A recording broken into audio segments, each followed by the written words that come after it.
Hey y'all, welcome back to Living in Color Season 2. We have today our two new models. You guys want to introduce yourself? Yeah, so hi, I'm John. I represent the color black. Oh, pronouns he, him. Sorry, y'all. And I represent the color black. And my name is Konaya. I use he, him pronouns, and I'm representing the color brown. Yes, thank y'all for coming in today. So, this is basically a video podcast to get to know more about y'all and, why y'all are part of this project. So, the first question is, what attracted y'all to this project?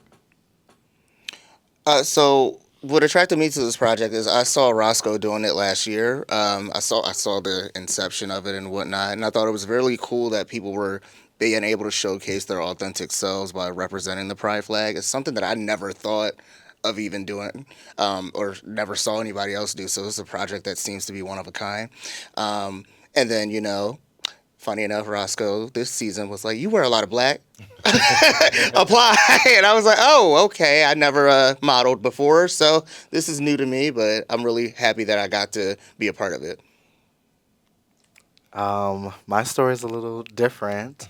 I was introduced to this project as someone on the executive team serving in administration for the project.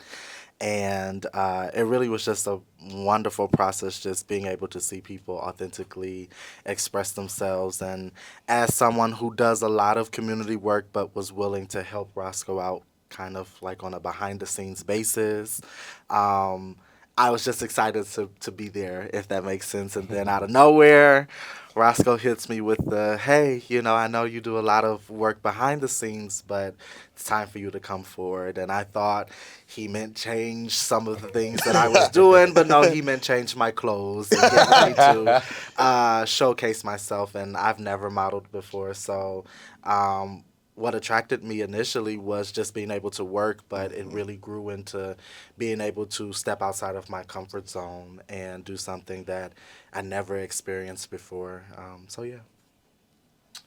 Yeah, you guys did such an amazing job being first time models, and like that's really what the project is for like people that want to get into modeling and just like learn what the experience of modeling is. So for your guys' first time of doing that, you guys really did an exceptional job, and I want to just like credit you both from just wearing the colors that y'all represent, just going, especially you, Konai, like, being behind the scenes and just stepping forward, like, last minute, very appreciative. And, one of the things that we do try to do this for is for representation. And the next question I want to ask is, how do you hope to see more queer representation in your field of work or just in your field of, like, the stuff that you do every day? So I do a lot of community work. That's most of my background. But a new thing to me is I'm now in academia. I'm a professor, an adjunct at Arcadia University. I teach a class called Crime and Punishment. So I'm sort of teaching people how to get away with crime, um, but so to speak. Okay, but So you no. Annalise Keating? Sort of, but like not that egregious. But so I never, growing up, I had black teachers and I had some queer teachers. Well, mainly professors. They were the queer ones. But I never had a black queer professor or teacher. So stepping into my classroom for the first time on August 26th of 2024, being not having had that mentorship, like I was the mentor. It was me. I was like, oh, I'm the black gay one that I got to see all these 18-year-olds. And I'm like, I don't know how that looks. So I think what I hope to see in that particular field in academia, I hope to see more people like me, more black and brown queer folks, especially at a PWI, a predominantly white institution.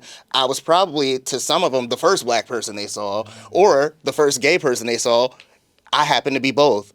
On that first day, I actually did say that. I was like, I explained my community work, and I was like, yeah, by the way, I'm not going to be able to hide this, and I don't want to. I'm black, clearly, and gay. So I just hope to see, with this project, and luckily one of the students in this project is actually, she wasn't my student, but she goes to the university. Hopefully, people get to see it in that university, and, we get more representation over time. Exactly.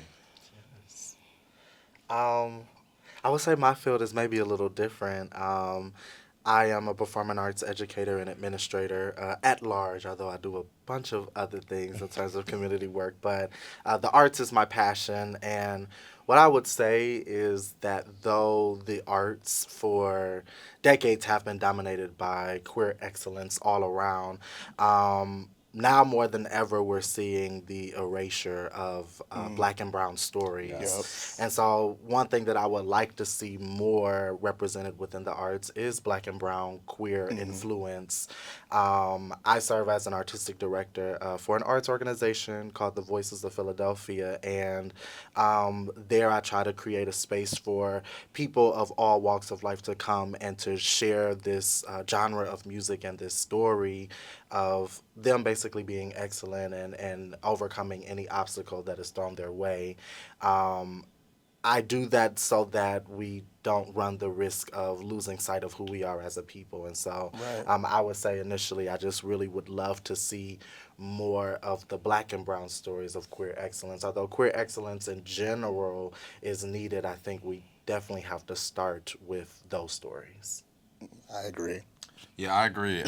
Being a person of color myself, that's like I said before, the reason why I even started this project. Because representation does matter, and I remember just growing up and not always seeing people like me doing certain stuff.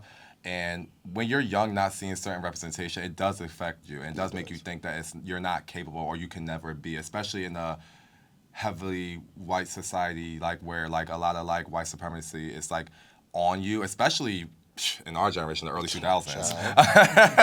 Wow. So like when you just look back at like how even like television and just a bunch of other things like in the media is like very like not people of color like friendly, and then now it is. It's very important, especially in the time we're in now, to like have that representation be showcased. So the next question I want to ask you guys is, on the progressive pride flag, each of your colors means something, and I want to know. Well, for one, tell me what that color means and how do you exude that color. It's actually kind of funny because, the colors y'all are the colors in your skin. So again, representing black, and well, I'm black. Sometimes I say blacker than black. No, the reason why I say that, I'm of South African roots, on my birth father's side. So I wholeheartedly. I hold that near and dear to me, but also too, I understand that black represents HIV survivors. And while I am not a survivor myself, some folks around me, loved ones around me are. And I remember being told of the stigma of HIV/AIDS back in the day, when my mom's generation and whatnot. And to yeah, so this color is very important to me in terms of also the other meaning. So yeah, I'm sorry. I was like, ah. Um, So me again, I'm representing the color brown, and if I'm not mistaken, brown also represents black and brown communities, their excellence and within the community. And for me, I think the best way that I exude that and do that is still through my personal art. I know earlier I did, name drop my core organization, but I feel strongly about just the arts in general. As it pertains to really just upholding those voices and those stories. And so the core organization that I direct in the city, we specialize in singing classical Negro spirituals, which is an art form that is not often heard of, especially when you think about black and brown music. But a lot of the origins that we listen to today, things like R&B, jazz, pop, hip hop, all of those genres stemmed from spirituals. And so my hope in creating an organization like that was so that we wouldn't lose sight of that history, and also in hopes to also progress us for a better tomorrow and a better future. And so I like to think that I often exude brown by helping other voices of color be heard within our society and not be lost. So, yeah. Yes, and that's exactly why I chose both of y'all to be those colors. And it's funny even knowing that like this is the Philadelphia-based project, and black and brown was first added to the pride flag Yep. in Philadelphia. So it's befitting that you guys are both like well, living in the city, not from the city, but living in the city of brotherly love and representing the colors, that really exude us. And it's important that, like you said, we have that type of like outlet for people of color because a lot of places don't. My last question is, when the world experiences you guys, what are they going to get? What are they going to get from John when the world experiences you? What are they going to get from Konaya? I don't know why that question is so difficult. I feel like when the world experiences me, I hope that you experience compassion, love, excitement, because I'm spontaneous. They'll tell you. I'm like, I want to go do this. Okay, so we're doing this after we get off work. But yeah, no, I hope the world. What I try to exude to the world is I'm like, let's go have fun because everything's bleak enough. Let's go make this. Let's go make this fun. But also too, like I want the world to experience my passion for social justice. I've been out here protesting in women's marches. I got tear gassed in 2020. Like I was in my school walkouts when I was a teenager.